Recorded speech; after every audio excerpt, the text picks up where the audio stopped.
حاسة إنك اتعلمتي كتير عن نفسك، بس لغاية دلوقتي لسه مش شايفة التغيير في حياتك اليومية. طب ليه؟ ما أنا خلاص عملت التمارين ونضفت وعملت، بس لسه حياتي اليومية ما اتغيرتش.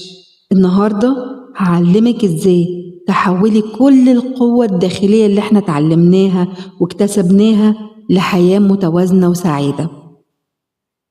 القوة الداخلية اللي اتكلمنا عليها هي مش بس شعور كده انتي خلاص انا قوية فبقيت قوية، لا، دي ادوات عملية بتخليكي تتحكمي في حياتك. لما بتطبقيها صح بتقدري تحددي حدودك مع الناس وانتي مش خايفة. طب انا لو اتكلمت معاهم بالطريقة دي مش ممكن يسيبوني طب مش ممكن ما يفهموكي غلط، ما يسيبوكي ويمشوا.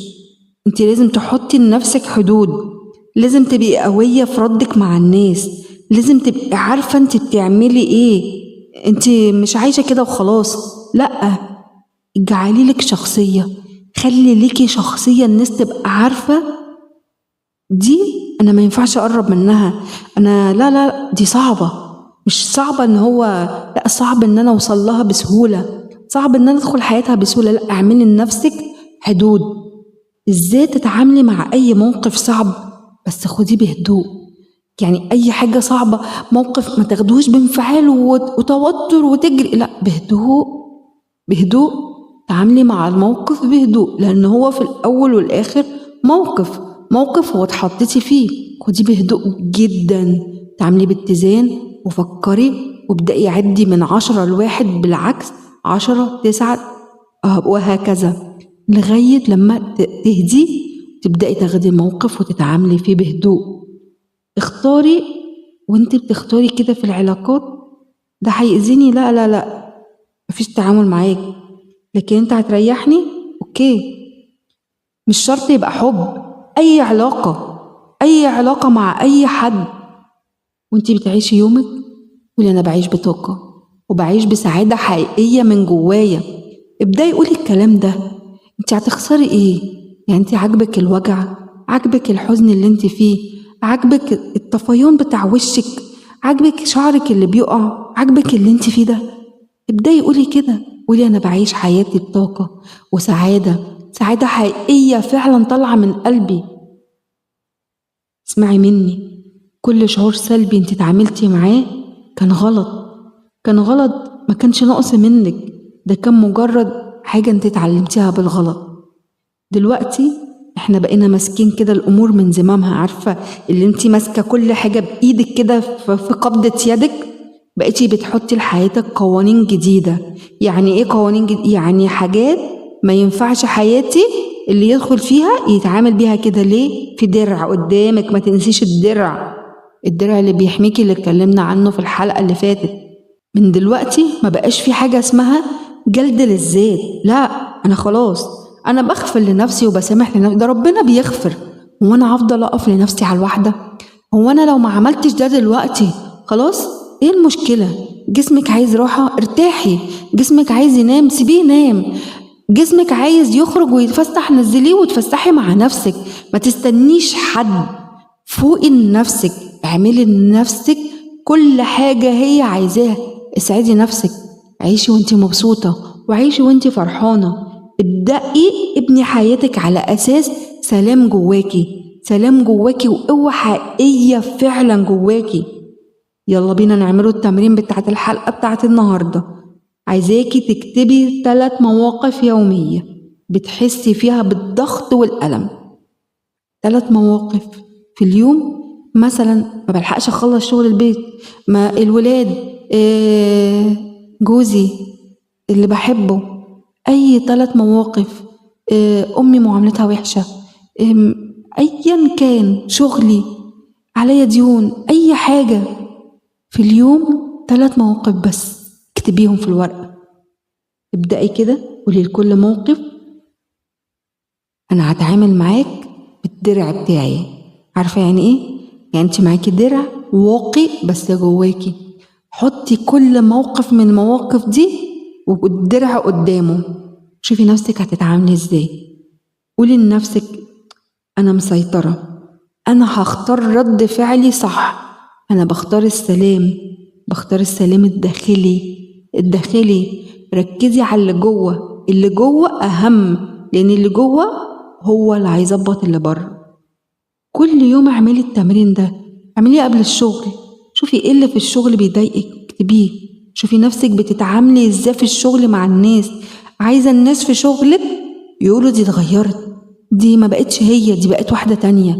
الناس معاكي في بيتك، في عيلتك، في حياتك، مع جوزك، مع أولادك، اتغيري. اعرفي ان انتي مفيش منك قطع غيار، انتي وبس. اكتبي اي موقف صعب يجي قصادك وحطيه. شوفي الدرع بتاعك بقى، انا هتعامل معاك ازاي. هتلاقي حياتك بدأت واحدة واحدة بالتدريج. مفيش حاجة هتيجي بين يوم وليلة، ومفيش حاجة هتيجي بين النهاردة وبكرة وبعده. لأ، انت عشتي سنين في وجع، وسنين في حزن، وسنين في طاقة مهدورة منك.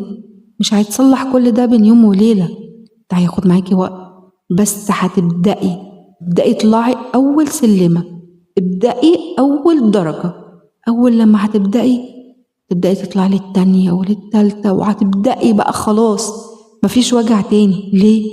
لأنك حسيتي طعم الراحة، حسيتي طعم الأمان، حسيتي طعم الحب والراحة الداخلية، حسيتي طعم ان انتي مش محتاجة لحد، مش ناقصك وجود حد من عدمه، انتي مستكفية بنفسك.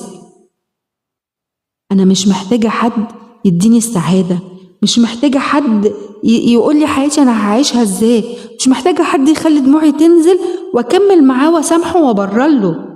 كل الألم اللي مر عليكي وكل الخوف وكل الإحباط ده كان بيحضرك للمرحلة دي. اوعي تفتكري ان الحلقة دي صدفة ان انت تسمعيها، والله ابدا، ده ربنا بيحبك وعايزك تتغيري فعلا. القوة اللي انت اتحررتي منها، اللي كانت مسكاكي ضعيفة جواكي وحطيتي بدلها قوة، خلاص انت ابتديتي كده. دلوقتي القوة اللي جوه قلبك هي مش بتحميكي بس، لأ، دي بتغير حياتك كل يوم. كل يوم بقى في جديد فيكي، الناس بقت شايفاكي، هي بقى وشها بينور كده ليه؟ حتى انت هتلاقي نفسك كده، ايه ده؟ امال فين الهالات السوداء اللي تحت عيني؟ ده انا كنت جايبه لها اغلى كريمات كانتش بتروح. ايه ده؟ بشرتي بقت بتنور، بشرتي بقت زجاجيه لوحدها كده، بشرتي بقت زي بشرة البيبي لوحدها، عشان انتي من جوه بقيتي خلاص، بقيتي حلوة من جوه، فبقيتي من بره حلوة. عارفة الناس اللي هي بتبقى كبيرة في سنها ديت، بس يبصوا لها يلاقوها انت عندك كام سنة، تقول سنها مثلا، يلاقوها لا انت صغيرة. طب انت ليه من شباب من بره؟ عشان هي من جوه شباب، عشان ما فضلتش تعيش سنها وتقول انا كبيرة، انا خلاص انا وصلت للمرحلة دي فانا خلاص ما ينفعش اعمل ده. لا، هي عايشة الشباب على طول، عايشة سنها شباب على طول. انا هفضل شباب مهما ما اكبر. قولي لنفسك كده، انا كل ما اكبر هفضل شباب. واطلبي من ربنا كده، اطلبي من ربنا ان انت تعيشي في قوة وفي نضارة وفي صحة، وكل ما اكبر يا رب افضل شباب، وسني يكبر بس انا افضل شباب وافضل صغيرة.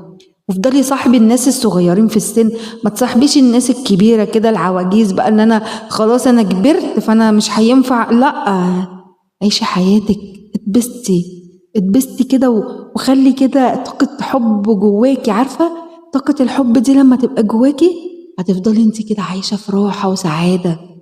وفي الحلقة الجاية هنتعلم مع بعض الخطوات النهائية لبرنامج ترميم روح. هتتعلمي ازاي تثبتي كل اللي اتعلمتيه وتعيشي الحرية الحقيقية من جوه ومن بره.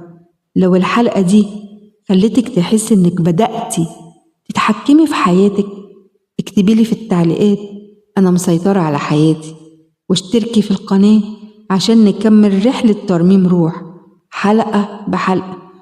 وفي النهاية أنا ماشية على مهل بس مطمنة، وما توفيقي إلا برب العالمين، عليه توكلت وإليه أنيب. والسلام عليكم ورحمة الله وبركاته.